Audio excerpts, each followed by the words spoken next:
Eneo bunge la Kipipiri katika kaunti ya Nyandarua wanakabiliwa na uhaba wa maji kutokana na mabadiliko ya hali ya hewa, jambo ambalo linatishia afya yao kwa kukosa maji safi na chakula cha kutosha. Wanadai kuwa kila msimu ukame, wengi wao hulazimika kusafiri mwendo mrefu ili kuweza kutafuta maji, na baadhi yao kutumia maji ya bwawa ambalo hutumika na wanyama. Pia kwa sasa wanataka viongozi wao kuwajibika na kuwahusisha kabla ya kuanzisha miradi yoyote, kwa kusema kuwa uongozi wa kaunti umekuwa ukizindua miradi ambayo haiwafaidi. Laban Muhinda anatuarifu mengi zaidi. Hivi ndivyo hali ilivyo katika kijiji cha Ndemi, eneo bunge la Kipipiri, kaunti ya Nyandarua. Wakazi wakitaabika kutafuta maji safi ya matumizi.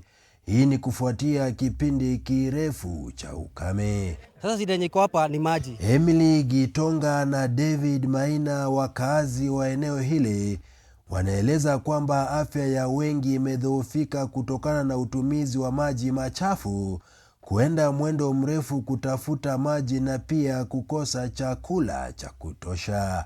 Sisi tunakuanga na shida ya maji sana, kukunywa, ng'ombe, na sana wakati wa kiangazi tunakuanga na taabu sana. Watu wengi huku ukiwaangalia, hata wengine ni washaga sana, hawana meno, kwa sababu tunategemea kukunywa maji ile inatumiwa na puda, ile maji inatumiwa na ubwa. Kwa hivyo hiyo maji ndio tunatumia.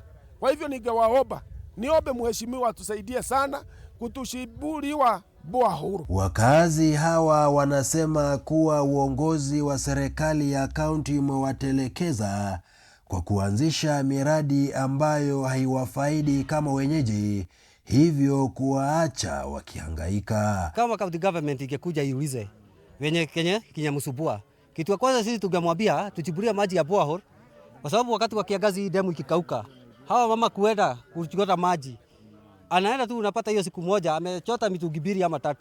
Sasa unashindwa, utaenda kibarua Ifuti ulime, ama utaenda mtoni ulete mamako maji. Na akizungumza katika hafla ya kuwapa chakula cha msaada, mwakilishi wa kike Nyandarua Faith Gitau aliwasuta baadhi ya viongozi kwa kujihusisha na siasa za ubabe pasi na kutafuta suluhu ya matatizo yanayowakumba wenyeji Ndemi. Mimi niko kwa serikali ndani kwa sababu ninajua zile shida nyinyi mko nazo. Kenya sasa tunaenda Singapore way, from third world to first world, na nataka kuwahakikishia ikiwa hii nchi inaenda first world, hata sisi hapa Nyandarua tutainuka. Amewarai wakazi wa Nyandarua kusalia serikalini ili kupata suluhu ya matatizo yao, na kuwataka kujiepusha na wanasiasa wasio na ajenda za maendeleo.